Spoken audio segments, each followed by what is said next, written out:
Hello, you wonderful people, and welcome to another episode of Super-Fanta-Fi. This being a show where I talk about TV shows of the supernatural, fantasy, and or science fictional genre. For today's episode, I'm going to talk about the latest episode of Legacies. A lot of really interesting things went down in this episode, so let's break it down. Obviously, picking up the last episode left off, well, kind of, sticking with everything in that alternate, in the prison world. The fact of the matter is we have Diego, Wendy, and Jade hunting down Alaric, but Alaric, locked and loaded, and he's ready for battle. Ends up taking down Diego. Wendy kind of runs, but, he gets cornered by Jade, and then he's fighting Jade, and at some point, her humanity kicks back on. I'm like, is that the sword he's using? Did it do something? It's like, oh no, it's just that Josie popped up and turned her humanity back on and kind of knocked her out. I was like, that's interesting. So obviously, we see Dark Josie, and obviously, she's tracking down Lizzie. And it's so interesting because I brought it up last episode because obviously Lizzie kind of fainted last episode the moment Josie took into dark magic. So I was like, okay, so it seems like it is negatively affecting her because obviously Josie's kind of living in it, and I guess it's kind of it's basically in the condition that maybe just in the condition she's in, it was killing her, or maybe just because it's while Josie's kind of absorbing all that dark energy, it's just naturally just killing Lizzie because of their connection. But whatever the case may be, Lizzie was able to kind of finally stop it, and Jade shows up and is willing to help because she's no longer without her humanity. It's once again, I think Alaric is going to be a little more forgiving because now he realizes, oh, you weren't yourself. You literally went without your humanity. Once again, she's not the first vampire. Literally, his wife, Caroline, the mother of his children, it's sad because you have to constantly put quotes around that when you say both when it comes to Caroline. That's actually kind of heartbreaking in the end when you actually think about it. But in the grand scheme of things, he literally saw Caroline go through it, someone that he cares about. So it's he's a little more forgiving with that whole situation, especially considering knowing that she's a Ripper. Obviously he handled the MG situation very differently. So, so there's compassion in that. So he's willing to let her help, and because of her, he was able to sew Lizzie back up and everything. So everything's kind of good on that front. Then it's there's a gap in our memories, and then Josie's about to do this spell, and Lark's like, oh, you might want to sit down for this. I'm like, what's she about to do? And she starts enacting the spell. I'm like, oh, they're trying to make everyone remember because they were like, yeah, who's Kai? And it's right. So at the same time, all that is going down, we have Kai heading to the Salvatore school, and I love that moment of just kind of at first I was like, right, because literally no one's going to remember you in this world. So it's okay, so because you would think maybe Dorian would have some idea what Kai looks like. I don't think it's obviously something Alaric's never really talked about, so it's he probably wouldn't know. But then I was like, okay, so, but then it turns out Dorian, because of everything, it's oh, you haven't drinking your vervain like you should be, and obviously he ends up getting compelled, and he kind of gets in, and he's just oh yeah, here I am, I'm here to help and everything. I was like, oh, you bastard. I was because I was trying to figure out what he was trying to get out after all this, but then I'm skipping around, but it's basically he wanted to make it so that basically trick Alyssa into helping him sever his ties to the prison world, the Ascendant, but more so the prison world, because it was built around him being at the centerfold of it, and without cutting that tie, that world vanishes. He plans to kill literally everyone, because it's hey, you get to kill your nieces and your brother-in-law all at once. So it kind of helped, along with all three that you kind of promised that you were promised to help them get out, that being Diego, Wendy, and Jade. But obviously Kai is who he is, and he's willing to burn whatever bridges he needs to, because that's just obviously who he is. I even love that whole thing of him working with the necromancer. It's Mr. Necromancer. He's ugh! It's why do you get so caught up in that? Why does that article matter? I guess because it's Mr. Necromancer makes it sound oh, just anybody. It's no, I'm the only necromancer. So I guess that's why he gets so caught up in the semantics of it all. But obviously he wants the dark magic inside of Josie to do what necessarily? Maybe obviously amplify his own abilities, but to what ends? I guess it's oh, once I have that much magic, I can raise the dead. I'll have an army of the dead to control. Maybe that's what he's aiming for. Regardless, we still don't 100% know what he's necessarily up to. But yeah, the fact is, I thought was interesting when him and Hope, man, I was like, yeah, Hope doesn't know who he is and everything. And I was like, it clicked in my head. I was like, I'm such an idiot. I keep forgetting. Hope is immune to Malevor's abilities. When a Malevor wipes a creature's existence from everyone else's memories, hers are still intact. I was like, of course, I completely forgot about that. But it's also the thing of, you don't know what Kai looks like. You're aware that Kai exists, but you wouldn't know what he looks like. So later on, when she astral projects into the prison world and says, whoa, Kai got away, she knows it's not a question of like, oh, who's Kai? She knows like, wait, your crazy uncle got away? All right. It makes sense in the grand scheme. I was like, all right, because like, I always kind of forget because of that whole tribrid thing that kind of gives her immunity. It doesn't come up that often. It literally only came up one time, and that's when Landon's mom went into the Malevor. That's the only time that's ever really come up. So I think that's why I kind of forget about it. But regardless of all of that. So now it's kind of like, all right, we need to get out of here because Kai's at the school doing his thing. He is compelling Dorian to bring Landon somewhere. In particular, it's about the whole legend about like the arrow, because obviously, sadly, Hope had that dream of like Landon bleeding out and the kids repeating that line about the hero rising but falling by a golden arrow. And now obviously it's scaring her. So she's wanting to keep Landon close. And that was an interesting thing because it was like she was telling Landon not to fly anymore. And Landon was like, all right, I won't fly as long as you don't astral project. Like, we're kind of in this together. But when the time is necessary, it's like, all right, we're going to split up. The fact of the matter is, if we're going to kind of take these leaps, you're going to astral project, then like we take these risks together. So it's like, there's no more just like, all right, not just if we're going to either both be safe or we're both going to take the risk. I like that because it's like us co-heroing. I thought that was kind of, pretty neat aspect to the whole situation. So, but obviously she figures out who Kai is, and, it's like, oh yeah, like the whole, I'm curious in the straight up battle. I mean, Hope is super powerful. So I think, Kai was trying to pretend like, I'm actually going easy. So, but it's like, no, I think in a straight up battle, Hope would have kicked his ass anyway. I mean, like, yeah, he's 2 of the 3. Yes, he has magic abilities. Plus, he's a vampire. She's got 3. She's a wolf. Oh, because for one, she's just naturally skilled fighter. She's a wolf, she's a witch, and she's, got a vampiric side to her. Granted, it's not activated, but, that tribrid goes a long way. I mean, literally, the necromancer was like, don't underestimate her. But for Kai, it's like, I've always got a plan. And it's like, yeah, but it didn't work out for you. But obviously, Kai being the ultimate dick that he is, because he kind of gave Josie the middle finger of like, oh, you want to break that glass? This way, I kind of get the upper hand on you. I kind of destroy you while also putting you in a position. You can save your family, but you inadvertently have to become a bad guy like me to do it.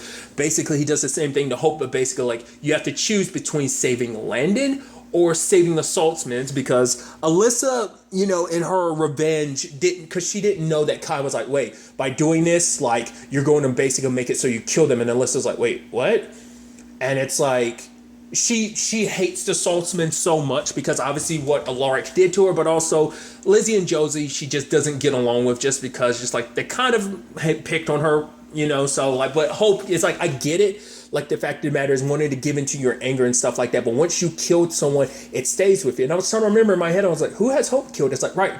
That's how she activated her curse. She accidentally killed someone in the originals, and that's how her werewolf curse got activated in the first place. And it's like, yeah, and that sticks with you. And Alyssa was like, I know. So I'm assuming it has something to do with her parents. Like, because remember, their house was burned down. So I think, yeah, but even as such she kind of lives with the guilt of like, I killed my parents. So she doesn't want more people's death because she doesn't want them to come back. Sure. But she didn't mean for this to kind of turn into what it did. Like, she just wanted to kind of make them go away and make it so they never came back. But, that's actually kind of, sad with that whole situation. I am, but luckily at the same time, basically, Josie had come up with an idea on how to, save all of them. Basically, she kind of siphons from kind of the spell itself, the world, and basically casts a spell to basically tear open holes long enough for everyone to go through. Alaric is the one deciding to stay behind because he's like, he looks at his 3 students, they were his students, and he feels, I failed them, so he's making this up to him. Obviously, everyone kind of goes through except for him and Diego, because Diego's an asshole, and it's like, you literally had your freedom. He was giving you your freedom, but Diego just couldn't. I think probably just that werewolf side. I guess you can almost look at it as like, him transforming into the werewolf that he is. He kind of has anger issues already. Probably doesn't help that obviously it's at nighttime too, and just that constantly being a thing in this world. So that probably just aggroed him more than usual, but it's just like he wasn't able to kind of forgive and forget. At least Wendy would probably like, yeah, I might be pissed. Jade, a little more understanding, but at least in Wendy's case, it's like, well, the fact of the matter is, I just need to, this is an opportunity to go home. So I think she took the opportunity. Sadly, Diego just wasn't willing to let go of his rage, so. I mean, once again, it's a sad side effect of being a werewolf. You just have anger issues. But luckily, who shows up to save him? Sebastian.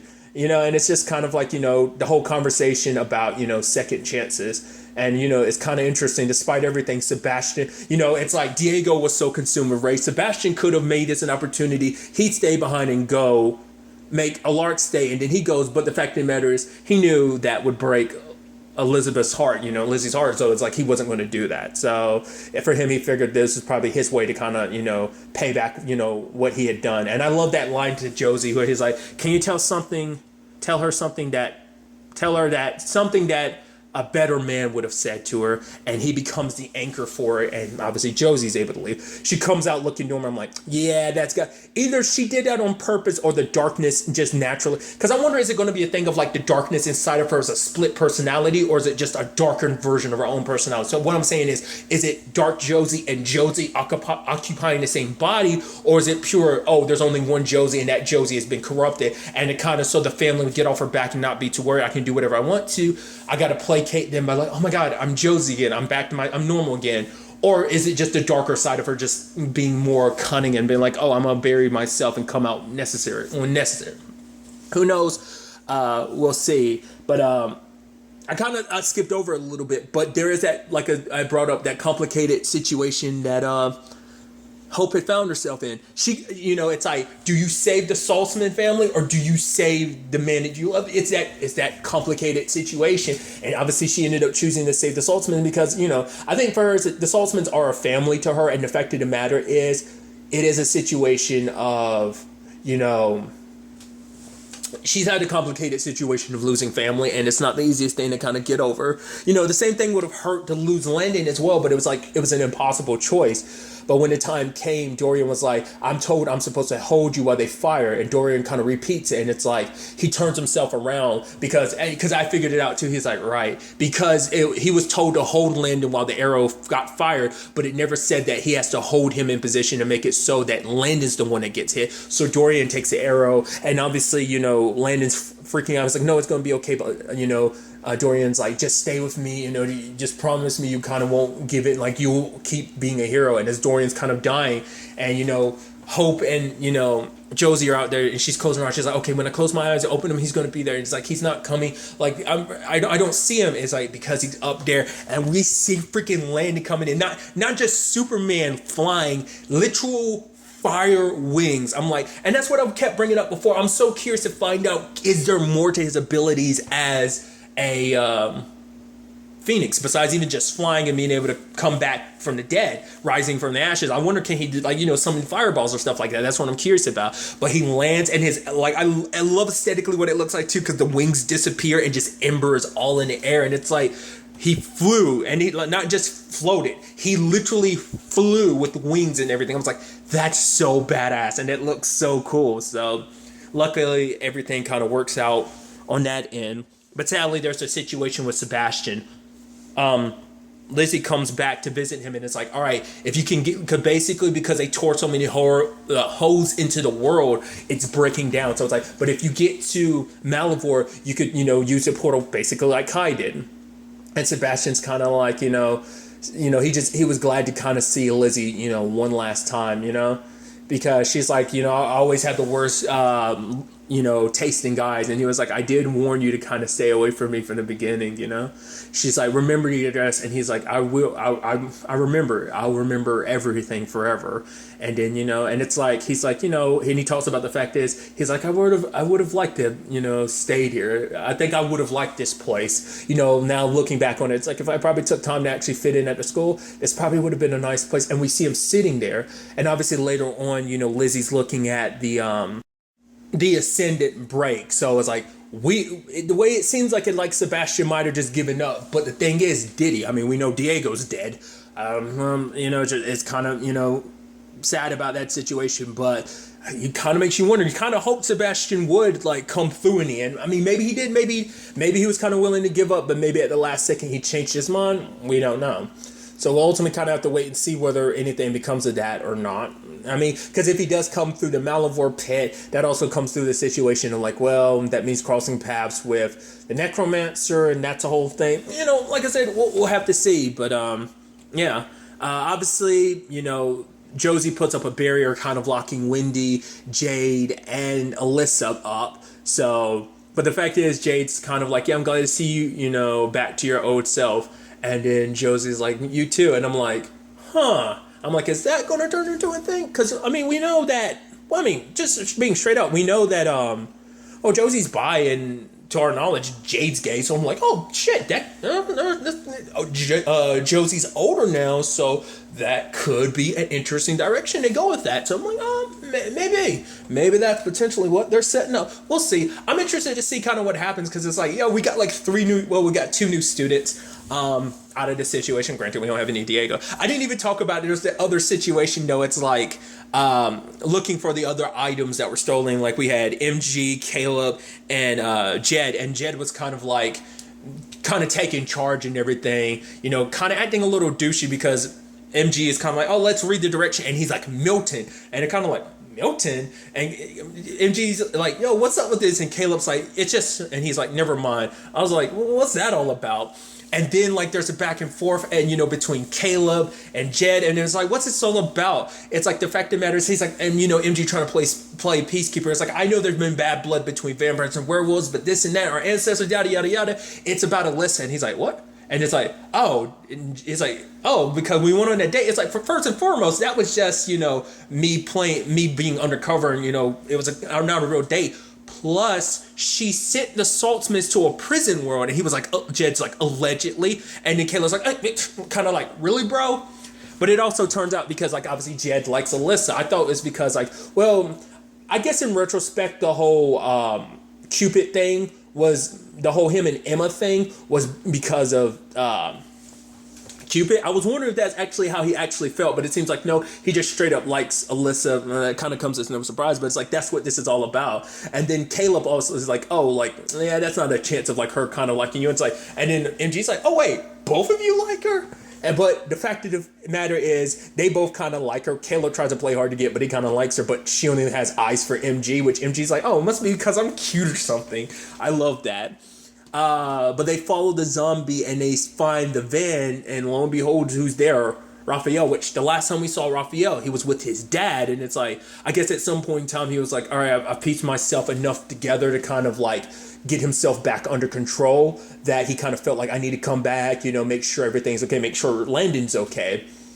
But he's like, someone in a red hood got to him, but I'm like, I don't know about that. You gotta know, there's gotta be something suspicious with that, but I'm like, I don't know. Because it's just like, this was the zombie was guarding him, but for what reason? I guess he was going to play some role in whatever the necromancer's up to. We don't know. So there's that side of things. And then there's the situation with, obviously, you have Kai trying to get the necromancer's help, and the necromancer's like, oh, you lied to me. He's like, yeah, it's kind of my thing. I betray people, but hey, let me help you. You help me out this time. It's like, no one's going to buy your BS anymore, Kai. He's trying to get free and everything, but lo and behold, who comes? Alaric dragging his sword on the ground, sparks are flying. I even love Caleb I said Caleb, geez. Kai being like, oh, really? Come on. after everything we've been through, Alaric, doesn't this feel a little anticlimactic? And Alaric's like, not to me. I was like, because the way it was set up, I was like, is something else going to happen? Like, is someone going to stop him at the last second? Is he going to stop at the last second because he wants this to suffer? It's like, nope, blam. Off goes Kai's head. Obviously, once again, not the first time that's happened. Literally the second time. First time being Damon, who just knocked his head clean off.